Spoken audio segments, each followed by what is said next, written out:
Okay, the next topic is sample principal component. Sebelum ni adalah population principal component. You have learned how to create the principal component in terms of the linear combination.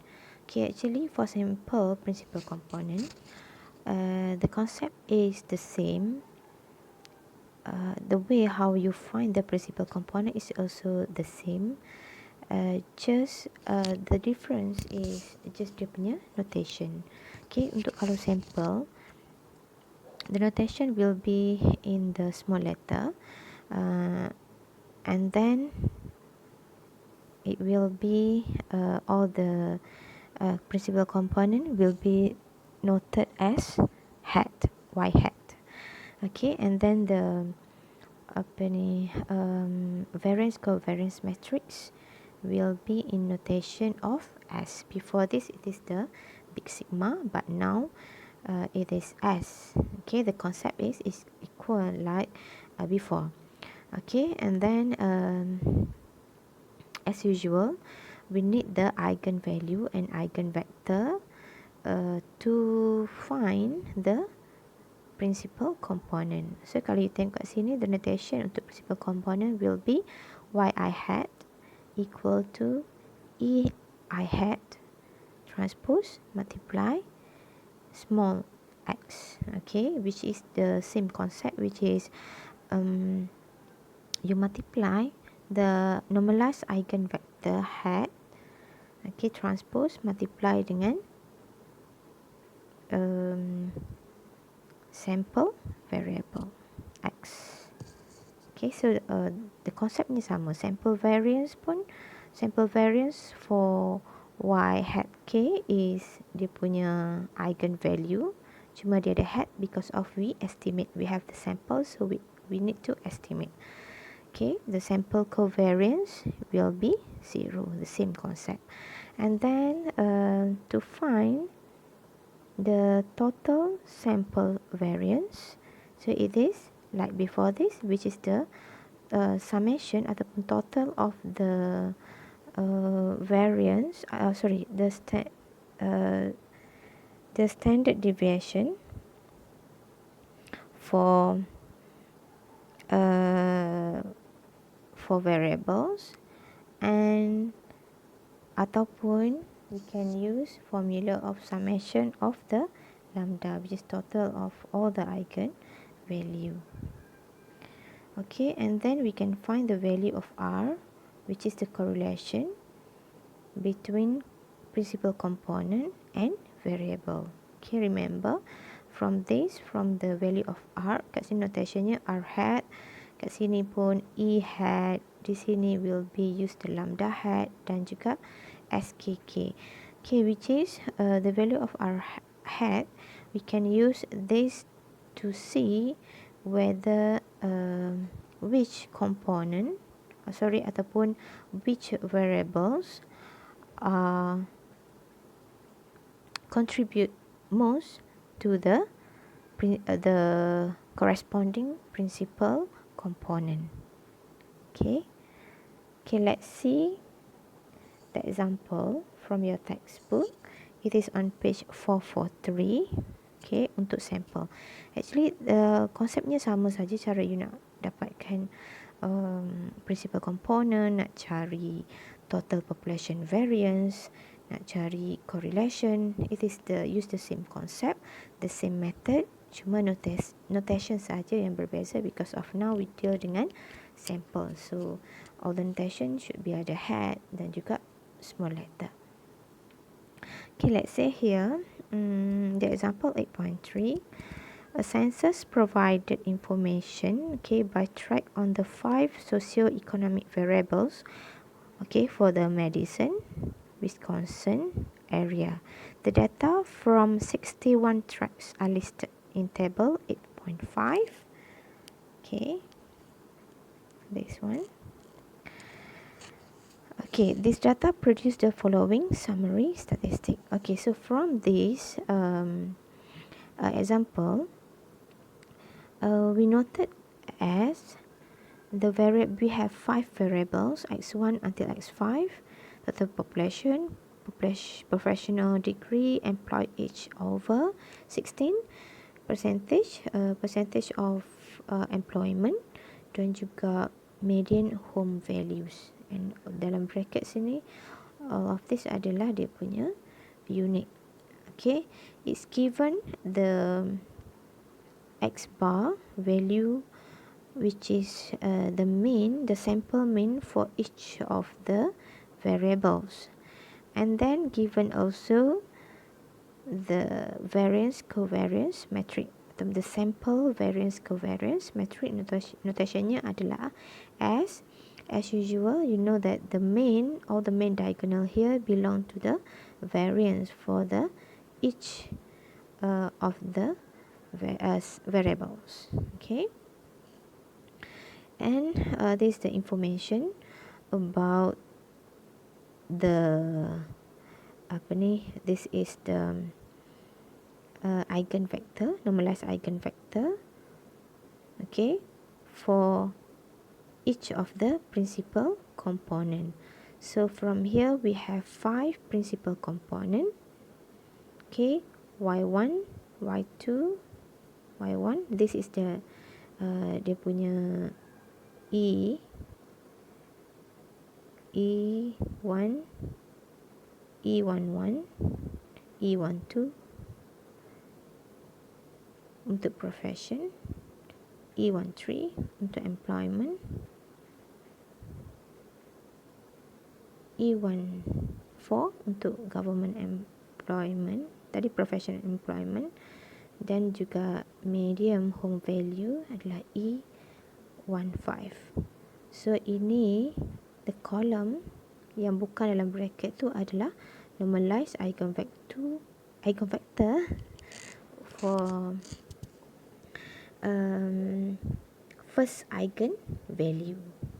Okay, so the mana dia punya eigen value is given here. Dia punya eigen value,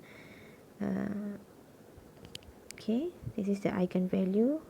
The first eigen value 107.02. So from this eigen value we can create the normalized eigenvector. Okay, we can find the normalized eigenvector from the first column. Okay, and then the eigen value juga adalah it is equal with the value of variance. Betul tak? From this theorem tadi. Okay, so we have 5 lambda because we have 5 variables. Okay, here lambda 2, lambda 3, lambda 4, lambda 5, which is all the lambda value is equal dengan the variance. Okay, the variance of the principal component. Okay. Okay, so we have also the second column adalah normalized eigenvector for the second principal component. This is the third column adalah E3 hat, E4 hat, or the column E5 hat. Itu adalah vektor lah. Okay, alright. So dalam bracket kat sini adalah value of R between Y1 here negative 0.22 adalah value of R between Y1 with X1 because X1 adalah total population. Okay, 0.35 adalah value of R between first principal component and the second variable. Negative 0.68 adalah value of R between first principal component with the third variables. Okay, sama juga dekat sini. This is all the value of R. Okay, and then cumulative percentage ni adalah value of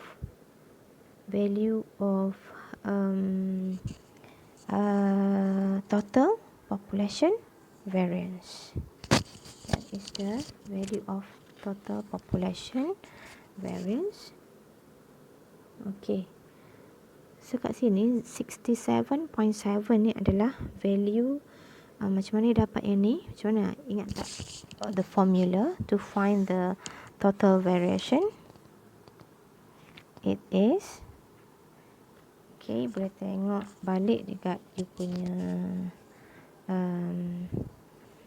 you punya nota sebelum ni, which is the value of lambda. Kalau kat sini, because of we find the percentage of the total variation for the first principal component, so it will be lambda 1 divide dengan total of lambda. Okay, so maksudnya 107.02 divide dengan summation of all the lambda, so you akan dapat 67.7. Okay, sebab ni namanya adalah cumulative percentage, so maksudnya 92.8 here adalah dibuat when we find the value of the total variation for the first two principal component, which is, macam mana dapat 92.8, which is 107.02 plus 39.67 divide dengan total of lambda ataupun eigen value, you akan dapat 92.8. Okay, so remember, bila you dapatkan nilai total variation, what is the function of the value of total variation? Kita nak tengok how many principal component that can we choose in order to explain about the variables. Okay, betul tak? So dia punya cut off point adalah 80% or 90%. Betul tak? 80% or 90%. But some of the researcher will use more than 70%. Okay, but now here in this example, if we consider the first principal component, dia punya value total variation only 67.7, so it is below the 70%. Okay, so so means that we need another principal component to apa ni, to explain ataupun to contribute untuk nak replace the value of variables. Okay, remember kita punya intention adalah nak summarize ataupun nak reduce from several, ataupun dari, when we have a large of variables, kita nak reduce kepada hanya beberapa principal component. Okay, nak reduce, nak summarize kan all the variables. So kalau kita gunakan dua principal component, which is the first two principal components, so dia punya total variation is 92.8%. So it is enough, we can say that it is enough for us to use these first two principal component in order to replace all the 5 variables for the 61 sample tadi. Okay, 61 tracks. Okay, boleh? Okay. Okay, another interpretation untuk total variation juga, you boleh katakan because of we choose this, okay, this value, these two principal component, so we can say that 92.8% of the total variance is explained by the first two principal component ataupun by the first two factors. Okay, another interpretation juga, you also can say that some of the researcher will use this interpretation. Boleh juga kita kata the first two principal component or factor are explained 92.8% of the variance in 5 of the observation ataupun 5 of the item ataupun 5 of the variables. Boleh? Okay, that is how you interpret the value of the total variation. So macam mana you nak pilih total variation, how many principal component, you kena tengok value of total variation should be more than 75, yang lagi elok more than 80%. Okay, boleh diterima. Okay, kenapa kita tak ambil 3 kat sini? Kat sini 3 98.1 because of kita nak lagi elok, lagi simple lah. Okay, more simple is applicable, sebab kita nak reducekan daripada banyak variable kepada hanyalah kurang the principal component yang lagi kurang lah. Okay, so maksudnya kat sini kita hanya gunakan 2 principal component to explain all the 5 variables that we have actually. Okay. Okay, next adalah dipanggil a Scree plot. Okay, plot ni you need to know how to draw the Scree plot. The importance of the Scree plot actually adalah untuk you nak check whether how many number of principal component will be selected. Macam tadi kita gunakan population total variance, population variance ataupun total sample variance. In this case total sample variance lah. Okay, kita nak tahu berapa banyak principal component will be choose. Okay, Scree plot dia punya y axis adalah the value of lambda hat. Okay, you boleh tengok dalam your textbook. Okay, this is the value of lambda hat. So lambda hat ni you need to order first. Kena order dulu daripada largest to smallest. Okay, kena order dulu lambda hat daripada largest to smallest. Okay, itu adalah y axis. X axis pula adalah just value of I, which is the magnitude of the eigen value. Bukan magnitude, it is the number of eigen value. Kita ada berapa eigen value? Ada 6, so I will be 6. Scree plot yang dia tunjuk ni bukannya from example 8.3 ni bukan, dia just tunjuk kat sini saja example. So I just explain how you can create ataupun plot the Scree plot. Okay, it is the lambda I hat versus I. Okay, so first of all you need to order ataupun arrange lambda from largest to smallest, then plot. Okay, so you akan dapat macam ni. Okay, the Scree plot. So macam mana kita nak observe the Scree plot to know the number of principal component will be selected? Okay, so apa yang you boleh tengok adalah we look at the elbow ataupun bend. Okay, we look at the elbow ataupun bend in the Scree plot. Okay, so kalau kat sini kita tengok dia punya elbow adalah dekat sini. Okay, elbow dekat 3 principal component. So kita akan pilih, we will retain the factors above elbow. Okay, so kita akan retain yang ni. Kat sini dia punya band, so kita akan pilih 2 principal component.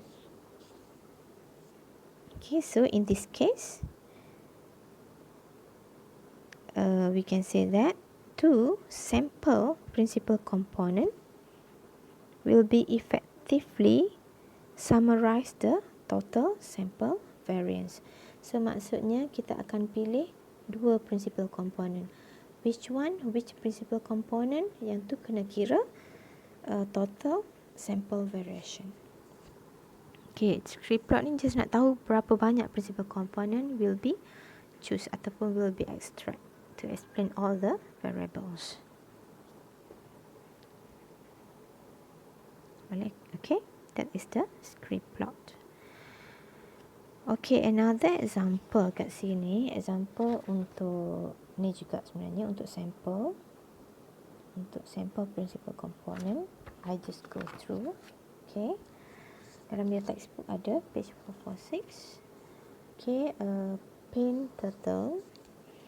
Okay, dia buat dia lockkan the value of variables length, width dan weight of the 24 mil paint turtle. Okay, so given the sample mean dan juga sample covariance matrix. Okay, sorry, benda sama. Alright, and then these variables, this table, okay, it show us the value ataupun the vector of the normalized eigenvector.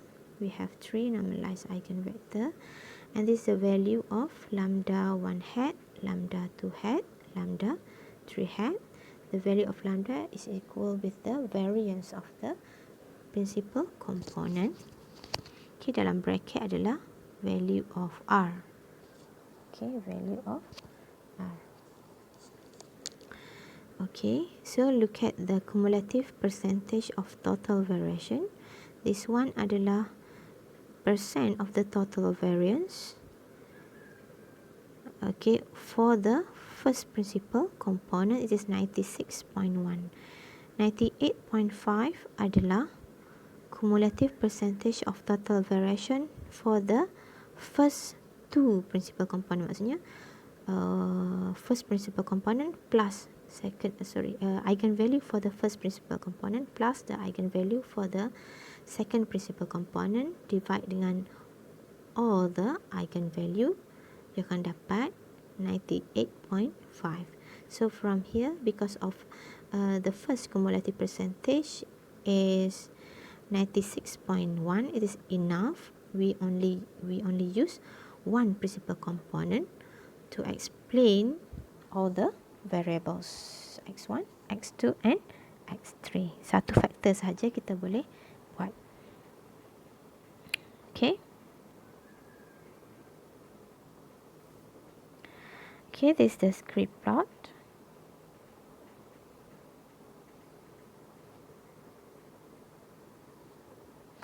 Okay, let me explain sikit lagi. Okay, so because of kita katakan kita akan gunakan the first principal component saja, then kita boleh create lah the principal component yang terpilih itu, which is the first principal component saja. Which is macam mana nak buat first principal component? It will be y1 hat equal to first eigenvector transpose multiply dengan x. Okay, bila you multiply all the vector, then you akan dapat satu function ataupun dipanggil linear combination. Okay, dalam your textbook ada actually dekat page 446. Okay. Okay, and this is the Scree plot for this example. Like I said just now, first of all, you need to arrange the value of lambda from largest to smallest, and then I adalah bilangan principal component yang adalah 1, 2, 3. So from here kita tengok dia punya elbow ataupun bend dekat dua principal component. So we retain the factors above the elbow, above the bend. So maksudnya kita ambil yang ni, elbow dekat sini, kita ambil yang ni. So maksudnya hanya satu principal component will be chosen to explain ataupun to summarize the total sample variance. Okay. Yang ni yang saya cakap tadi. Okay. Dia akan jadi semacam dapatkan principal component, it will be eigenvector transpose multiply by x, all this x. Okay, so you akan dapat this function dipanggil linear combination. That is the principal component. Okay, and then so maksudnya kat sini hanya adalah satu principal component saja yang terpilih. So actually you can create, ataupun researcher can create the unique name for that factor ataupun for that component. So dekat sini because of kita punya variable kat sini adalah length, width dan height. So kat sini kita boleh we can replace the principal component kepada satu factor sahaja, kan, satu factor. We can replace all the variables yang ada kat sini, ada 3 ni, okay, dengan satu variable sahaja, dengan satu factor sahaja ataupun satu component sahaja, dinamakan volume of box. Okay, with adjusted dimensions, sebab dia adjust long tadi tu. Okay, volume of box, ada satu unique name untuk mewakili that component ataupun that factor. So sebenarnya ada 3, kita ada 3 variables. Sebenarnya kita replace dengan satu factor sahaja yang dinamakan volume. Okay, that is our intention in principal component. Sebenarnya kita nak reduce daripada banyak variable kepada smaller factors ataupun smaller principal component. Okay, another one adalah sebelum ni macam population juga, we can standardize the variables. Kita replace value of x dengan z. So kena minus with x mean, divide x standard deviation. Because of now we deal dengan sample, so because of that dia akan jadi x bar kat sini. Kat sini akan jadi s sebelum ni. Di sini mu, di sini sigma. Betul? And then sama juga dekat sini for standardized variable kita akan gunakan R. Kita akan gunakan matrix of correlation. Okay, yang lain sama juga. Yang ni sama. Okay. Yang ni sama. Yang ini sama. Okay, total sample variance is P. Tetap. Okay, cara dapatkan value of R is this formula. Sama macam standardized untuk population, cuma notation sahaja yang berbeza. Dapatkan proportion of total variance is this formula. Sama juga dengan bila you nak kira proportion of total variance due to the standardized for population. Cuma kat sini ada notationnya hat, lambda hat, sebab kita estimate the value of lambda. Okay, look at the example. I just explained the example of when we are using the standardized data. Okay, this is the example 8.5, stock data dekat page 451. Okay, so from this example, dia kata kat sini the weekly rate of return of 5 stock, ada 5 stock, JP Morgan, Citibank, Wells Fargo, Royal Dutch Shell dan juga ExxonMobil. Okay, listed on the New York Exchange. Okay, the weekly rates of return are defined as the current week closing price. Okay, the data ada dekat table 8.4 dalam exercise dia kata, kita tengoklah nanti. Tapi kat sini dia dah summarizekan all the information. So actually the observation we have 103. Okay, so let's see, we have all these variables. So actually the original variables we have 5, x1, x2, x3, x4, x5.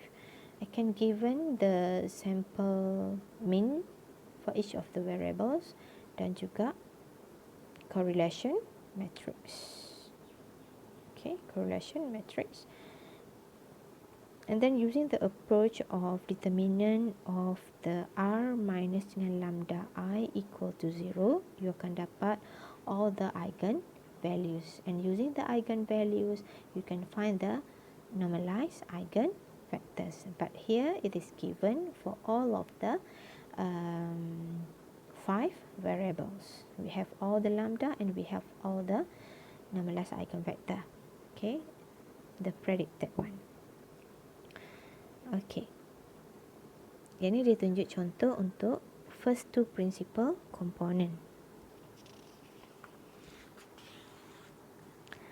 Okay, so like I said before, this is the formula nak cari principal component, but now kita gantikan X tu dengan Z because of the value of data are standardized. Okay, sini E11, E12 from here, kan? From here E11, E12 and so on. Okay.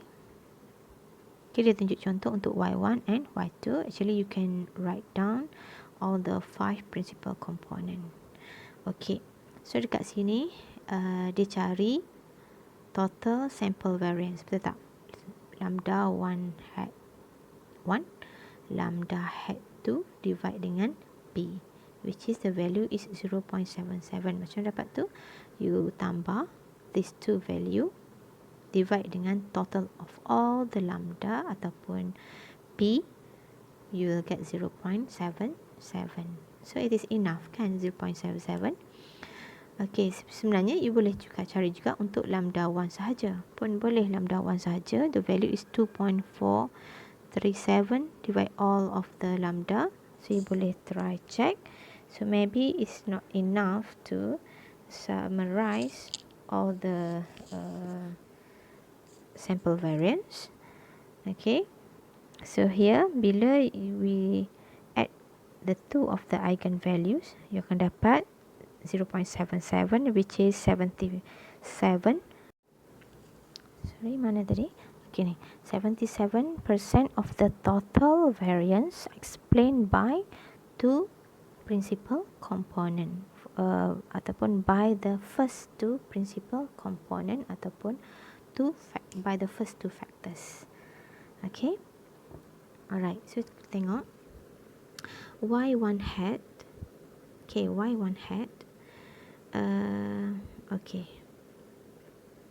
it is the weighted sum of the 5 index. Kalau tengok macam mana kita nak tengok, macam mana kita nak tengok dia buat dua group kan. So maksudnya kita kena namakan, we need to name ataupun replace the two factors with the unique name. Okay, untuk the first factor Y hat 1, the first principal component, nak tukar kepada unique name yang apa, which apa ni, unique name, you need to namakan dia. Okay, kalau tengok kat sini dia punya all the value of eigenvector, dia punya pemberat 0.5, 0.4, dekat-dekat semua kan, dekat-dekat. So kita boleh katakan weighted sum index of the 5 stock. So dinamakan dia sebagai market component ataupun general stock market component. Okey, untuk Y2 pula, kalau tengok dia punya ni 0.3, 0.2, 0.3. These two 0.5 and 0.6.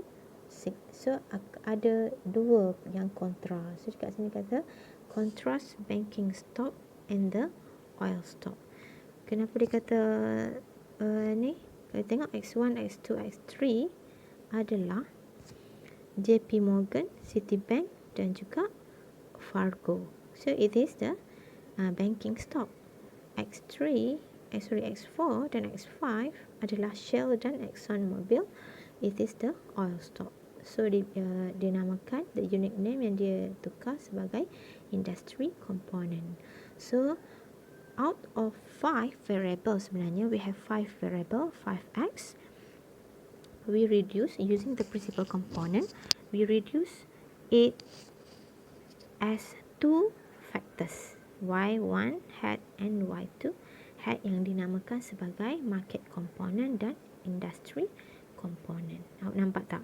That is the function of principal component. We reduce the many of the ataupun the least of the large x, the large variables kepada smaller number of factors. Daripada 5 variables, kita reduce kepada 2 factor.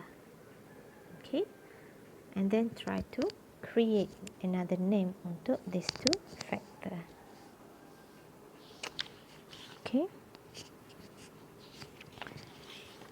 Okay, that's all untuk standardize. Okay, the last one adalah graphing. Graphing the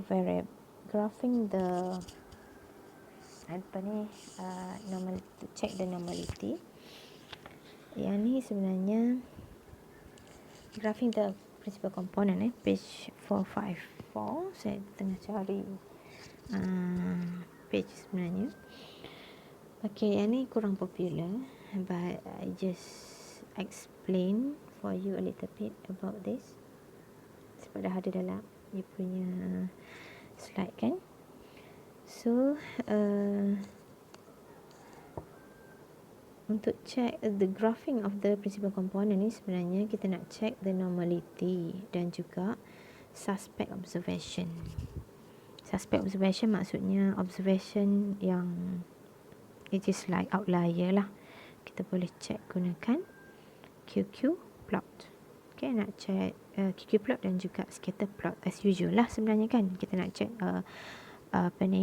abnormal observation, kita boleh gunakan QQ plot ataupun scatter plot. So we can construct the scatter diagram for the pair of the first few principal component. Okay, boleh check. Let's say kita ada 3 principal component. Kita check untuk Y1 dengan Y2, buat scatter plot of Y1 versus Y2, or Y1 versus Y3, or Y2 versus Y3. Okay, buat beberapa je lah. Kalau ada banyak sangat principal component, tak perlu buat semua, a few sahaja.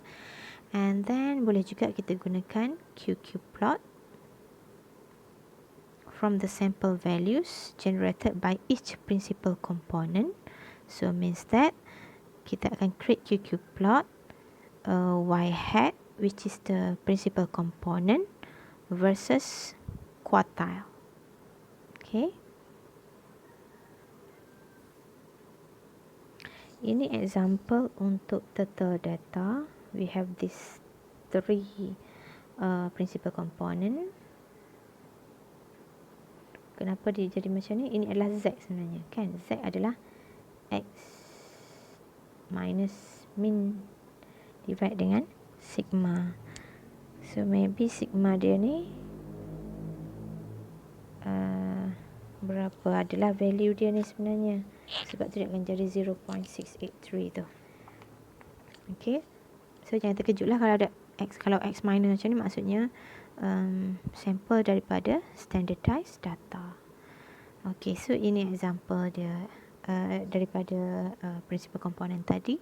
Dia create QQ plot dan juga scatter plot of first principal component dengan second principal component, dan dia buat QQ plot between the second principal component dengan dia punya quartile. Okay, quantile. Okay, so kalau tengok kat sini, this point and this point adalah unusual observation. So from here we can see that there is one suspect observation. So maybe the furthernya maybe boleh delete and so on. So just untuk tengok macam tu je lah, just to know we can see the suspect observation using this two diagram. Okay, itu sahaja sebenarnya for principal component.